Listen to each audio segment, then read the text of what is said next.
Tail of the tape for this one, Nicolas Di Franco is 31, Catalin Safta is 29. Di Franco is 2 inches taller, but has a 5-inch reach advantage.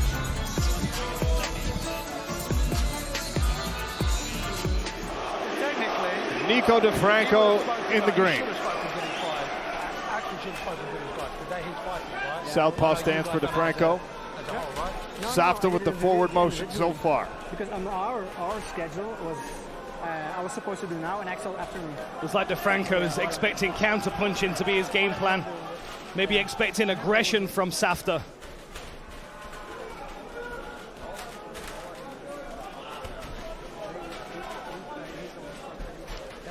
Safta holding the center at the moment, trying to cut the cage down, make it very small for his opponent. Nice stab to the midsection.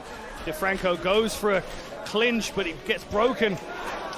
Safta's really liking that rear hand uppercut so far. In the opposite stances, it's a little bit less risky.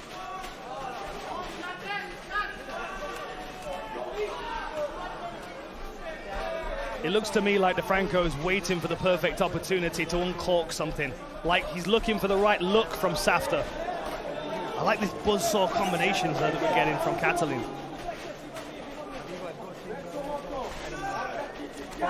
And he can sometimes be a bit reckless and a bit aggressive, Safta. He really likes to get into a scrap. But he looks like he's trying to play a more technical game here. Big swing and a miss for Safta, allows the body lock and a takedown for Nico Di Franco. Grabs a hold of that right wrist of Catalin Safta and bulls forward.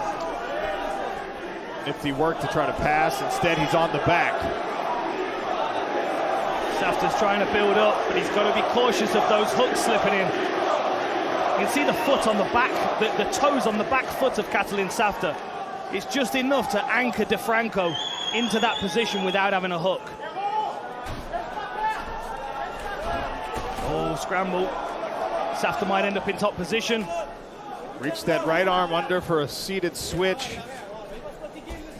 Nice. Back to his feet, chest to chest instead.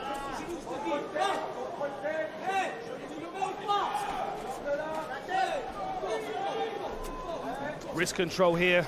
Short elbow on the inside from Safta. That looked like it got Di Franco's attention.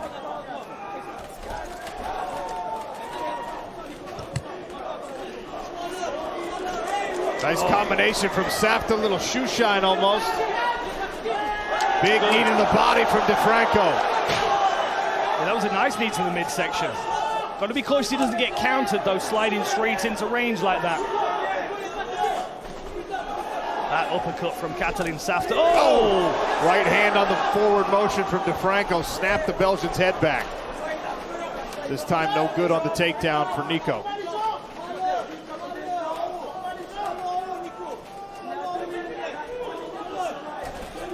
You can see Safta preparing that uppercut.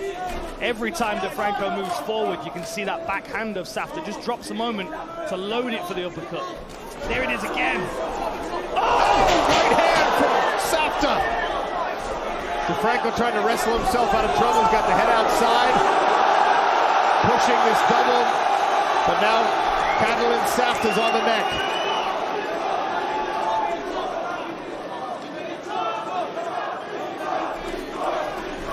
Trying to work his way off the fence instead of focusing on that guillotine. A single leg, tries to run the pipe, comes back up to a body lock for Di Franco. First round action here between Nico Di Franco, Catalin Safta. Some back and forth already in this fight. Sticking with the theme tonight.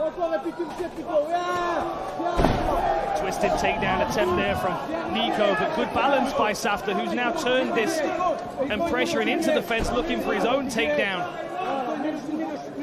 Got his hands behind the hips. Can he lock them? Oh, no. Interesting. He wrapped up an anaconda momentarily, but Safta was able to scoot out, and he's landed a knee on the break. Nice work by Catalin Safta to attack on all these separations. Big swing and a miss for Di Franco, and a combination in response from Catalin Safta.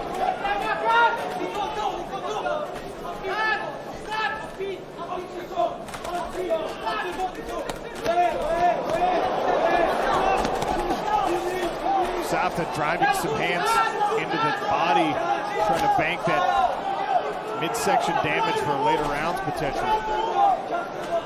30 seconds left in this round. Apologies for some technical difficulties on the clock display. Nope, that'll be 10 seconds left, as you heard the clapper. Oh, and another good exchange there. And that's very 𝗘𝗨𝗥𝗢𝗣𝗘 style, how he throws the volume and then comes with the body kick or a low kick.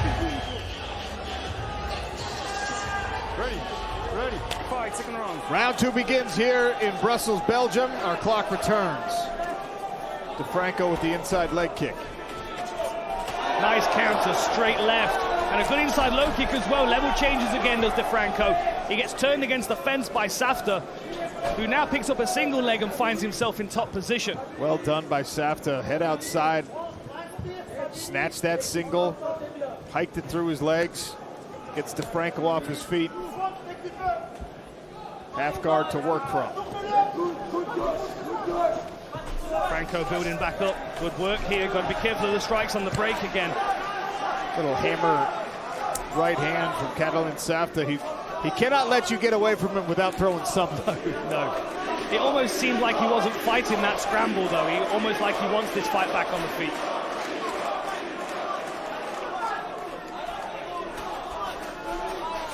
Stinging jab lands on the nose.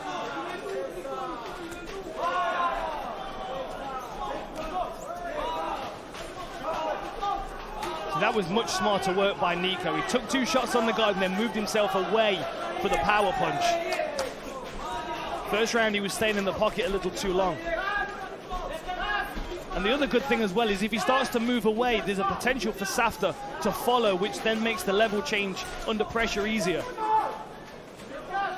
Safta slowing down a little bit here in this round. Getting a couple breaths.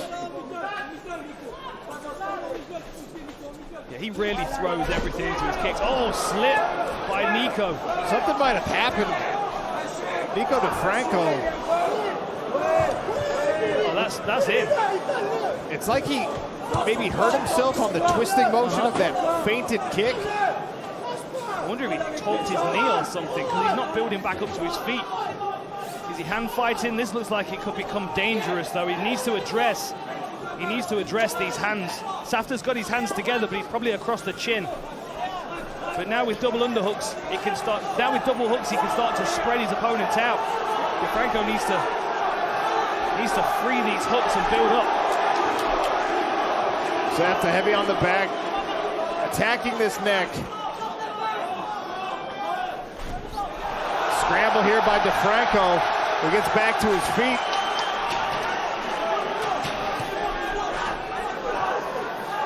If we make it far enough, we'll have to take a look at the replay when he lost his balance. Halfway through round number 2, another takedown attempt from Nico Di Franco.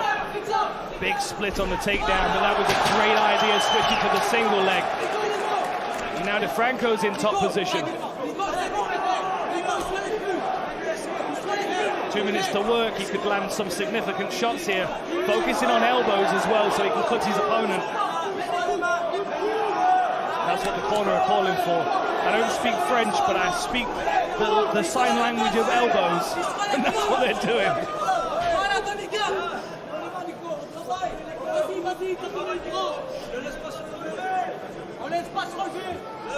Oh, this is an arm triangle setup. Look at this, Di Franco slowly moving over him, like a lava flow of pressure.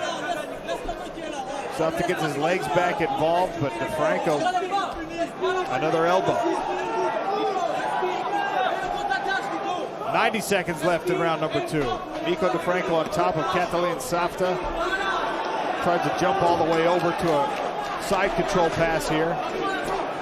Good job by Safta to once again get parallel. Yeah, this is much better work. Steady, consistent ground and power for Di Franco.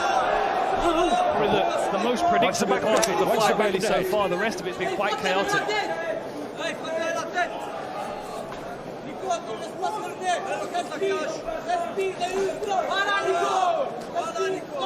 Safta started to look like he's drained of energy a little. Maybe he was putting too much into those punches in the first round. He's trying to build up, but now you can see the wrist control on the far side for Di Franco.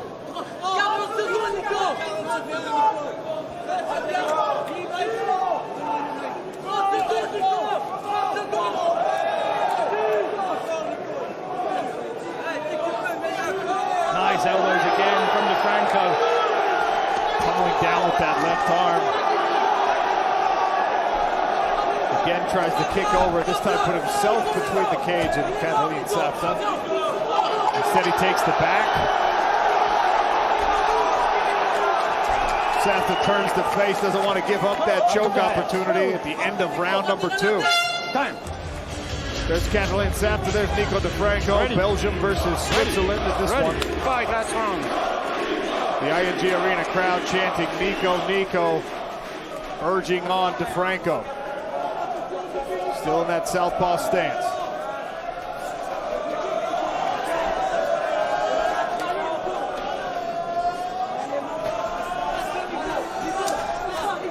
Inside leg kick from Di Franco, the first real strike of round 3. And again, Safta tries one of his own. Di Franco uses that to time this takedown attempt.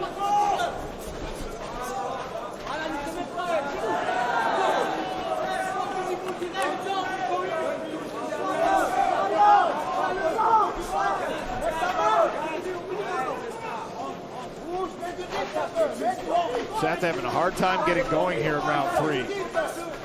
Nothing from the Swiss fighter here for the first minute. I think Di Franco's trying to draw him in. Oh, that was a good straight left to the chin. We might see another level change from Di Franco in a moment if he's under some pressure. I think he's trying to draw Safta in.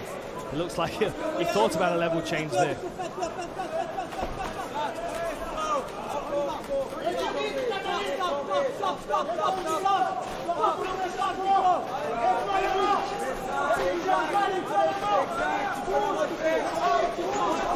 And Safta's energy levels from the first round to this third round is drastically different. Di Franco's kind of kept a steady pace all the way through. He never really picked his pace up in the first round. He's just maintained quite a consistent rhythm. That was good work again, in and out, touched the body with the cross. Saw Safta the same thing. He started to move a little bit slower in the third round of his fight against 𝗟𝗏𝗄𝗎. Ended up getting knocked out as a result. Now Safta in on a takedown.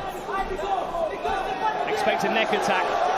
Good sprawl from Di Franco. Oh, and a level change from Di Franco, back on the single leg. You can see that split base of Safta making it easy for the takedown. And now Di Franco circling to the back again, looking up at the clock.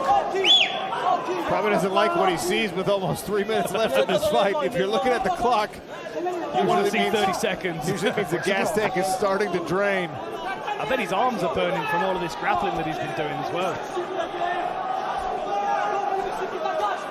This is much better control from Di Franco. End of the second and going into the third. He's really started to stamp his dominance on the grappling portion of this fight.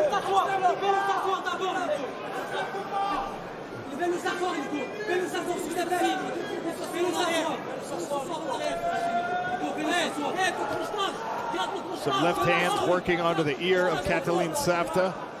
Nicolas Di Franco looking to ride out this round.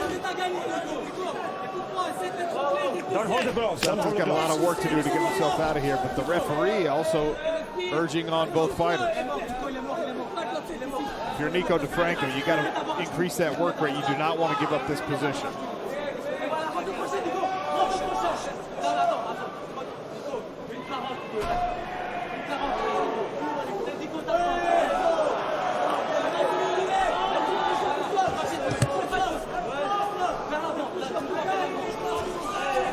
Steady, consistent work. Safta starting to look frustrated. He might take a shot here from the clinch. That was good movement, though, by Catalin Safta. Must be feeling like he's got to win this last 90 seconds. Now Catalin Safta with some meaningful punches and a knee. A lot of damage on the bridge of Nicolas Di Franco's nose. Good job by Catalin Safta in this final minute. Oh, look at the exchanges here. Both men emptying it all. Wow, feel their exhaustion. This has been grueling from the first round.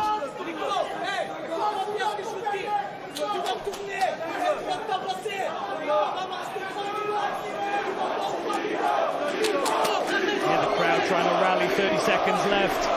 could be all to play for. A lot of damage on the bridge, as you said. That's looking really bad now. But Safta looks exhausted as well. Both of these guys stumbling around on their feet, trying to gasp for air. Di Franco really hunting a takedown here. Safta looks like he wants to just offer a few more punches before this thing goes to the final bell.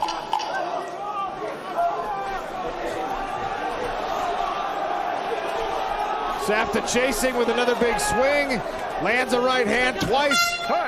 Misses with that final kick, but we go to the judges' scorecards. Well, ladies and gentlemen, after 3 rounds of action, we go to our judges' scorecards. One of our judges scored about 30-27 to Safta.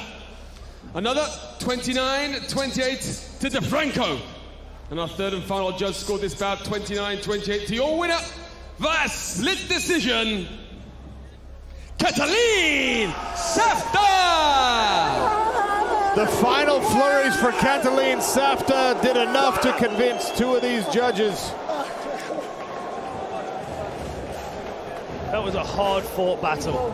Really impressive of both men. And the history between these, the twins and Safta continues. You can see the respect between them all, but I kind of feel like we're going to see these boys fight again at some point. Hey, what's up, guys? This is Francis Ngannou. Subscribe now.